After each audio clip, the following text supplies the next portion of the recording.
योगी सरकार 22 मार्च से शुरू होने वाले चैत्र नवरात्रि पर शक्तिपीठों और मंदिर में विशेष आयोजन करने जा रही है। इस दौरान पूरे प्रदेश के सभी मंदिर में अखंड रामायण और दुर्गा सप्तशती का पाठ किया जाएगा। इसके साथ ही सांस्कृतिक कार्यक्रम भी आयोजित किए जाएंगे। यूपी सरकार इस तरह के आयोजन के लिए सभी जिलों को 1-1 लाख रुपए भी उपलब्ध करा रही है। जिला, तहसील और ब्लॉक स्तर पर ये आयोजन खास होंगे। खासतौर पर इन आयोजनों में महिलाओं की सहभागिता भी कराई जाएगी। जिले के अधिकारियों को 21 मार्च तक सभी तैयारियां पूरी करने के निर्देश दिए गए हैं। जिन मंदिर में कार्यक्रम होंगे उनके नाम, पते, मंदिर की तस्वीरें, मंदिर प्रबंधन निकायों के संपर्क विवरण साझा करने का निर्देश दिया गया है और इसको लेकर राज्य स्तर पर 2 नोडल अधिकारी भी नियुक्त किए गए हैं, जो इन कार्यक्रमों को सफलतापूर्वक संपन्न कराने में मदद करेंगे।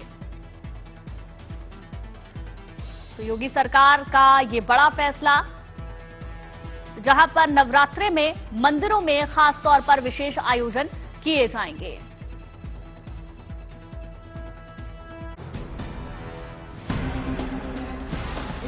दिल्ली में एलजी और केजरीवाल सरकार के बीच बिजली सब्सिडी को लेकर नया टकराव शुरू हो गया है। हालांकि दिल्ली में बिजली सब्सिडी नीति में बदलाव वाले एलजी के नोट पर आम आदमी पार्टी की सरकार ने कल साफ कर दिया कि बिजली में दी जा रही छूट जारी रहेगी।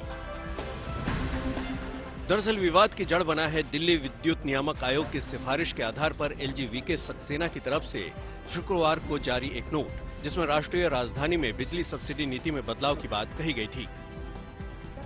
एलजी के नोट पर केजरीवाल सरकार की तरफ से दिल्ली की नई ऊर्जा मंत्री आतिशी ने कहा है कि मुख्यमंत्री अरविंद केजरीवाल दिल्ली के लोगों को 24 घंटे मुफ्त बिजली देने के लिए प्रतिबद्ध हैं। बिजली छूट में कोई बदलाव नहीं होने जा रहा है।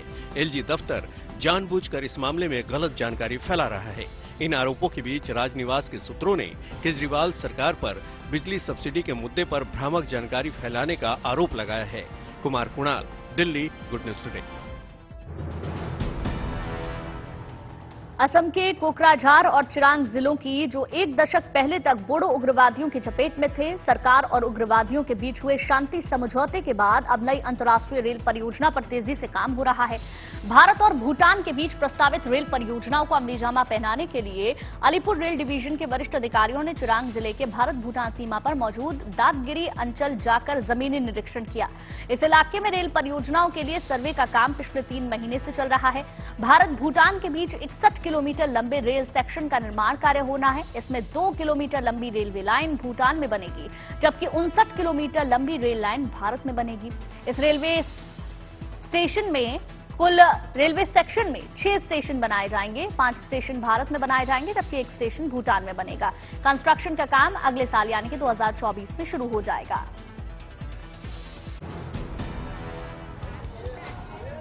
यह है मध्य प्रदेश के सिवनी के बरघाट के कांग्रेस विधायक अर्जुन सिंह काकोड़िया। विधायक जी एक सैलून में एक आदमी का चंपी करते हुए दिखाई दे रहे हैं। बिल्कुल प्रोफेशनल अंदाज में पहले विधायक ने कुर्सी पर बैठे युवक के सिर पर पानी डाला, फिर चंपी शुरू कर दी। एमएलए का यह वीडियो वायरल भी हो रहा है। वो हाथ जोड़े यात्रा तो आए, बोले आपकी सैलून है? मैंने बोला हाँ। तो कहते हैं बहुत अच्छी दुकान है आपकी, हम भी आएंगे बाल कटवाने, ऐसा बोले। और फिर बोले चलो मैं आपकी चंपी कर देता हूँ, आप कुर्सी में बैठो।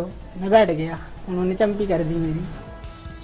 बताया जा रहा है कि विधायक जी का ये वीडियो करीब 4 दिन पुराना है, जब कांग्रेस विधायक हाथ से हाथ जोड़ो अभियान के दौरान बरघाट विधानसभा क्षेत्र के आष्टा गांव पहुंचे थे। कांग्रेस विधायक अर्जुन काकोड़िया अक्सर सुर्खियों में रहते हैं। कुछ वक्त पहले विधायक जी एक सब्जी की दुकान पर सब्जी बेच रही महिला के साथ जमीन पर ही बैठ गए। इसके बाद विधायक खुद तराजू से तौलकर मिर्ची और टमाटर बेचने लगे थे। सिवनी से पुनीत कपूर के साथ bureau report, good news today. Goa के जंगलों में लगी आग जब बेकाबू होने लगी तो इस आग को बुझाने का जिम्मा वायुसेना के हेलीकॉप्टरों ने उठाया। महादेव वाइल्ड लाइफ सेंचुरी में पिछले 12 दिनों से आग लगी हुई है, जिसे बुझाने की कवायद लगातार जारी है। तमाम कोशिशों के बावजूद ये आग बार बार धधक उठ रही है।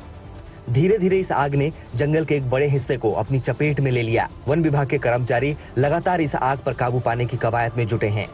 सोमवार को जब आग पर काबू पाना मुश्किल हो गया तो इस काम में वायुसेना के 2 Mi-17 हेलीकॉप्टर लगाए गए।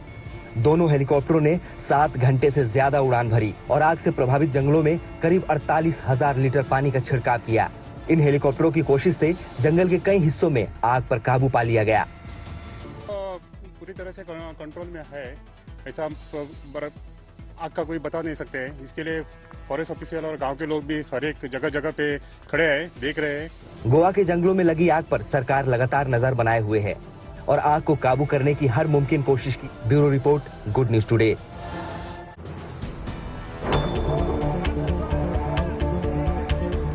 सूरत पुलिस ने बीती रात एक बुजुर्ग को सुसाइड करने से बचा लिया। वो शख्स ओवरब्रिज पर चढ़कर आत्महत्या करने की कोशिश कर रहा था। वीडियो में आप देख सकते हैं कि सूरत के कापोदरा थाने की टीम के पुलिसकर्मी जाल बिछाकर नीचे खड़े हुए हैं और ऊपर एक शख्स रात के अंधेरे में ब्रिज से नीचे लटकता नजर आ रहा है।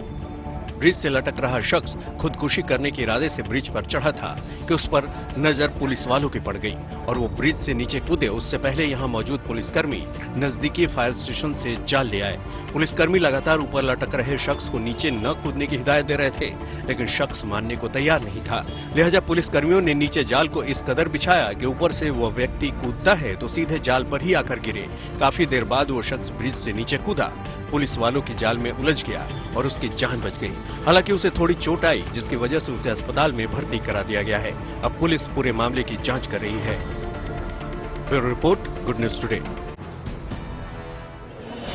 वाराणसी में बाबा विश्वनाथ के स्पर्श दर्शन पर शुल्क को लेकर श्री काशी विश्वनाथ मंदिर ट्रस्ट ने श्रद्धालुओं को राहत दी है।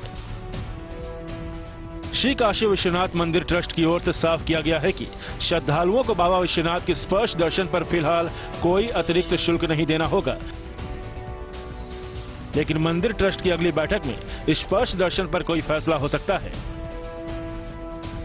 अभी ऐसा नहीं हुआ है। अभी सच्चाई चर्चा जरूर हुई थी 2 मिनट की, लेकिन उस पर कोई हम विस्तार से कोई निर्णय नहीं लिए हैं। वो अगली बैठक में लेंगे। बता दें कि इससे पहले खबर थी कि बाबा विश्वनाथ के शिवलिंग को स्पर्श करने के लिए श्रद्धालुओं को 500 से 1000 रुपए का टोकन लेना होगा, जिसके बाद श्रद्धालुओं ने नाराजगी जाहिर की थी।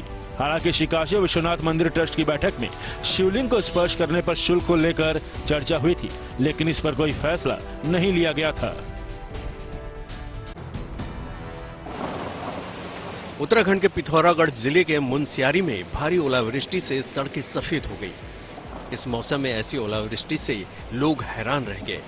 हालात ऐसे बने कि लग रहा था कि जैसे बर्फबारी से पूरा इलाका बर्फ की आगोश में आ गया हो और सड़कें बर्फ से सफेद हो गईं।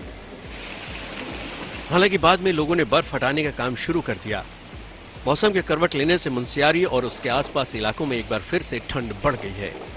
उत्तर भारत में भी मौसम में बदलाव देखने को मिल सकता है। मौसम विभाग ने कहा है कि 1 से 2 दिनों में लोगों को बढ़ती गर्मी से राहत मिलेगी और कुछ इलाकों में बारिश हो सकती है और बादल छाए रह सकते हैं। वेस्टर्न डिस्टर्बेंस इफेक्ट करेगा तो उसका इफेक्ट जो है 16 और 17 तारीख है। मुख्यतः आपके पास जो पहाड़ी राज्य हैं जैसे जम्मू कश्मीर, हिमाचल प्रदेश, उत्तराखंड और जो आपके पास पंजाब हरियाणा के नॉर्दर्न पार्ट से वहां पर शुरू हो जाएगा। हालांकि मैदानी इलाकों में अभी से ही तापमान बढ़ने लगा है।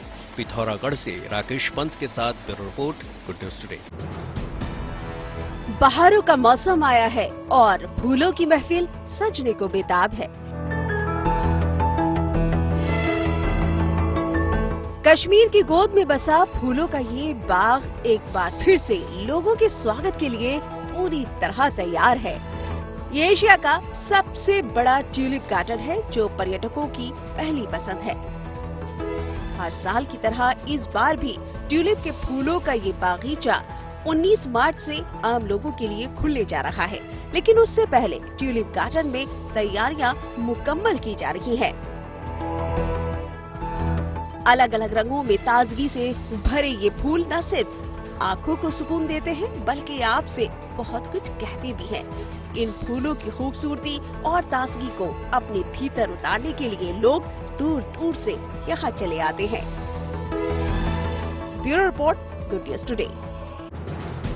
किसानों की मदद के लिए अब तैयार है नंदी रथ। अब बिना बिजली और डीजल के खेतों की होगी सिंचाई। किसानों के लिए मुसीबत बने गोवंश अब उनके ही काम आएंगे। नंदी रथ से जहां एक ओर आवारा पशुओं से छुटकारा मिल सकता है तो वहीं दूसरी ओर दूर दराज के क्षेत्रों में सिंचाई की समस्या भी हल हो सकती है। आसान शब्दों में कहें तो नंदी रथ एक ऐसा ट्रेडमिल है जिसे बैल अपने पैरों से चलाते हैं। ट्रेडमिल के अलावा इसमें गियर बॉक्स, खुद का डिजाइन किया हुआ समरसेबल पंप लगा हुआ है जो सिंचाई को आसान बनाता है।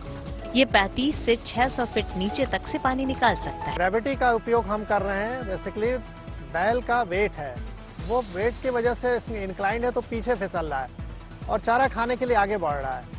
तो उसके माध्यम से हमको 30 आरपीएम नंदी रथ पे मिल रहा है। गियर बॉक्स हमारा है जो पेटेंट किया हुआ है, वो 1200 से 1500 आरपीएम दे देता है और उससे पानी हमारा अच्छा खासा निकल रहा है। हालांकि अभी ये ट्रायल मोड में है, लेकिन जब ये किसानों के लिए बाजार में आएगा तो अपने रंग रूप में काफी बदलाव लेकर आएगा।